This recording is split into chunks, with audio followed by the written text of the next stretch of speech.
Bonsoir à toutes et à tous, bienvenue, c'est la grande émission mardi 3 septembre, nous sommes toujours ici depuis le Castel-Plage. Un humoriste sera également avec nous, un humoriste anti-bois qui sera au générique d'une série produite par Luc Besson sur TF1, No Limites à la rentrée.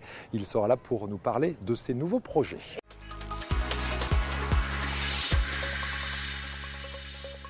Ensuite, on va retrouver Eric avec le premier invité, c'est un comédien. Oui Virginie, cet invité c'est Clément Brun, il a une grosse actualité. Clément Brun c'est un humoriste, un comédien anti-bois qui est sur ce plateau. Bonsoir Clément. Bonsoir Eric. Quand je dis qu'il a une grosse actualité, c'est parce que vous allez le voir un petit peu partout sur la Côte d'Azur, puisqu'Isard TV est reçu partout sur les Alpes-Maritimes, le Canal Var. 31. Canal 31 de la TNT, on ne le répétera jamais assez. Je vois que vous êtes bien briefé Clément. Clément Brun fera partie du 36e Bœuf Théâtre. C'est l'un des plus anciens, voire le plus ancien festival d'humour de France.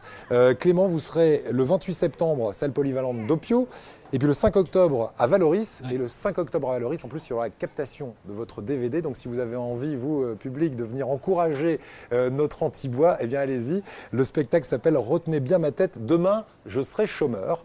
Ouais. Qui fait suite à un premier spectacle qui s'appelait de Retenez bien ma tête, demain je serai célèbre. Donc ça n'a pas fonctionné entre les deux spectacles, c'est ce que vous voulez dire C'est Clément? différent en fait, le nouveau spectacle, donc le dernier, Chômeur, parle justement des désillusions d'un jeune comédien. Voilà comment ça se passe dans le métier, parce que c'est vrai quand on est comédien, les gens vous disent c'est super, c'est génial, mais moi j'avais envie un petit peu de rigoler et de montrer un peu l'envers du décor avec le rendez-vous à la NPE, avec justement les directeurs de casting, toutes ces choses-là, l'agent pas très fiable, j'avais envie de ça, et puis en passant par des moments très drôles avec justement le vrai métier de comédien, à savoir faire l'homme popcorn au supermarché, voilà, et pas mal de choses comme ça. Donc un one-man show qui fait suite au premier. Parce que le premier, justement, j'expliquais comment je devenais célèbre, mais on se rendait compte en fait que j'étais un fugitif. Ouais, voilà. Ouais, un peu à triple, voire quadruple personnalité. Hein, ah oui, bien sûr. Un joli psychopathe dans le spectacle. Si vous avez envie vraiment de vous amuser, allez le voir. Et vous le reconnaîtrez dans quelques mois à la télé, parce que notre camarade a une double actualité sur scène, mais aussi sur TF1, puisque vous avez retenu l'attention, là pour le coup, on a retenu votre tête, pour une série que Luc Besson a mis en place sur TF1 l'année dernière avec Vincent Elbaz comme interprète principal. Cette série, c'est No Limites. Oui, c'est No Limites. Ouais. Comment est arrivée l'aventure No Limites pour vous Moi, No Limites, en fait, j'avais fait plusieurs castings et je me suis retrouvé à avoir le rôle de Rémi, qui est donc en fait l'assistant de Anne Giroir. C'est Guenièvre dans la série Kaamelott. Donc en gros, on vous voit dans toutes les séquences de commissariat. Ça, vous êtes un petit peu le geek. Je suis l'assistant de la sœur d'Elbaz dans la série. Voilà, qui cherche et voilà, sur et son mon ordinateur. travail, en fait, c'est je suis un jeune policier et j'aide justement avec les enquêtes par tout ce qui est informatique. Donc je suis un vrai geek. Voilà. Et un geek, on en aura un dans cette émission dans pas très longtemps. C'est Alexandre Krotinski. Il nous réserve une drôle de présentation, de drôle de machine. Vous allez voir ça. Tiens, on va jouer un petit sympa, pas sympa. Ouais, d'accord. Vous voulez? Parce que vous avez assuré les premières parties de nombreux artistes très connus. Roland McDan, sympa, pas sympa? Très sympa. Vous avez assuré aussi la première partie de Michael Gregorio, sympa, pas sympa? Très sympa. Moi, j'ai l'impression qu'il va dire ça pour tout le monde, mais je suis sûr qu'il y a des problèmes. Si vous donnez votre nom, je dirais pas sympa, mais... D'accord, Éric Charret, sympa, pas sympa? Pas sympa. Ok, très bien, il prend pas de risque. Titoff? Très sympa. Tex? Très sympa. Sandrine Alexis? Très sympa. Et puis Cartouche? Très sympa. Ouais. Et Célig? Très sympa. Non, ça n'a aucun intérêt, vous m'avez dit très sympa pour tout le monde. Non, mais parce qu'ils le sont vraiment, mais c'est parce que vous ne donnez pas les vraiment. Le plus sympa, il n'y a pas de plus sympa, mais c'est vrai que Roland McDan, ça avait été très agréable puisque j'avais donc fait sa première partie.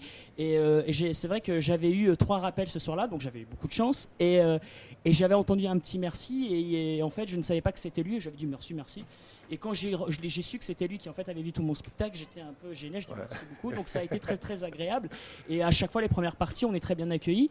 C'est beaucoup de stress, mais surtout l'intérêt, c'est de pouvoir jouer avec le jouet des autres un petit peu, parce que c'est leur public dans des belles salles, avec toute la technique, et prendre aussi beaucoup de conseils, parce que moi j'adore ce métier. Et le plus important, c'est aussi vraiment essayer de s'enrichir. Et donc vu qu'ils ont des grosses carrières, c'est très important d'avoir un bon contact avec eux pour justement comprendre, même si y a autant de personnes qui ont réussi que de façons de réussir, mais c'est toujours important.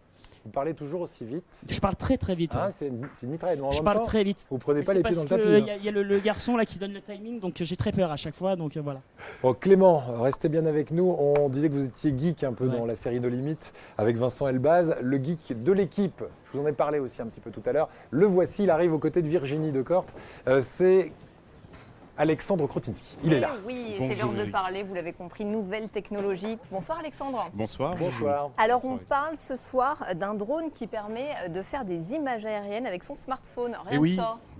On sait que c'est la mode. Aujourd'hui, tout le monde en tout cas beaucoup de gens ont des smartphones. Mais j'ai quand même une petite question. À quoi ça sert, mis à part surprendre ses voisins quand ils se baignent nus dans la piscine? C'est déjà intéressant. Quel esprit mal placé. Moi aussi, je suis intéressé par le produit. Alors ça peut servir par exemple à faire des plans de la grande émission, mais vu de haut. Par exemple. Est-ce que c'est simple d'utilisation? C'est extrêmement simple. Il y a une petite maîtrise qui va durer 10 minutes, un quart d'heure. On va essayer.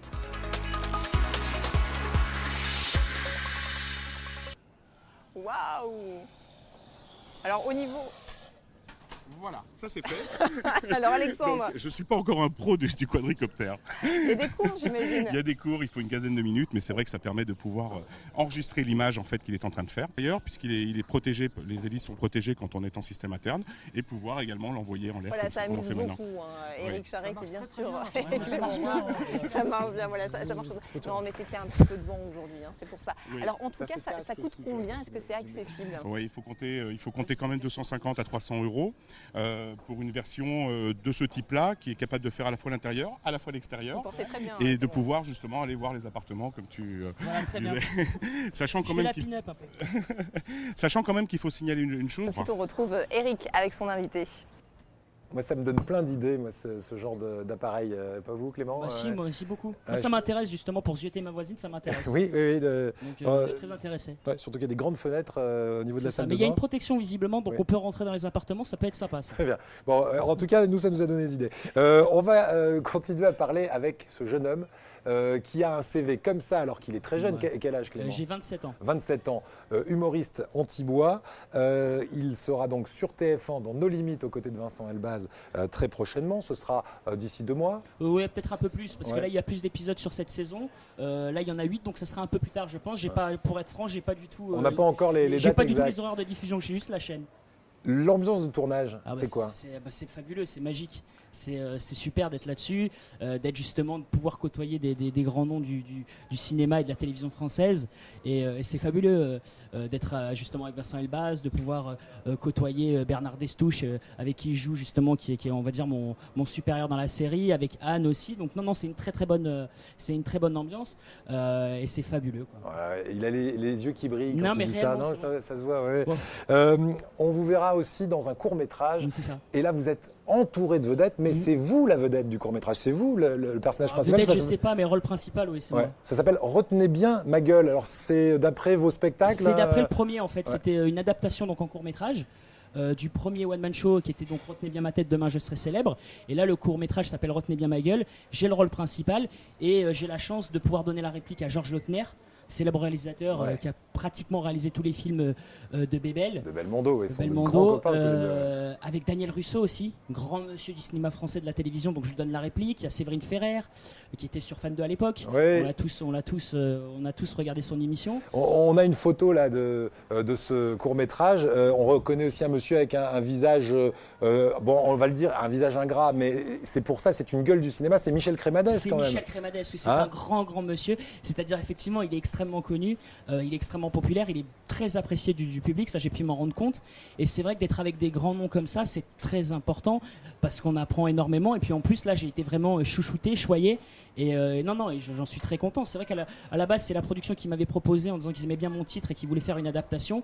Et quand on commençait à me sortir un petit peu le casting, je pensais qu'on se moquait un peu de moi.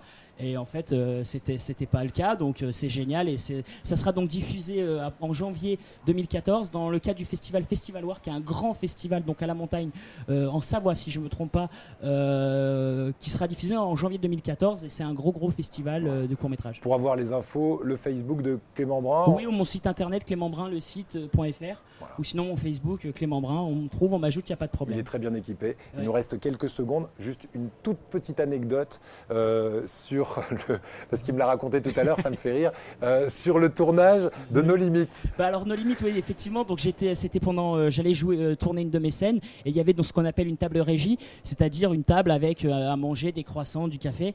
Et donc j'ai essayé de me servir une tasse à café, ça ne marchait pas. Je me suis dit bon bah c'est pas grave. Et puis j'ai commencé à croquer dans un croissant que j'ai trouvé extrêmement dur et pas très très bon. Et là j'ai l'assistante qui m'a tapé sur l'épaule en me disant Clément, t'es en train de manger le décor. Voilà. Donc j'étais en train de bouffer le décor de voilà. Donc c'était voilà, c'est la petite anecdote.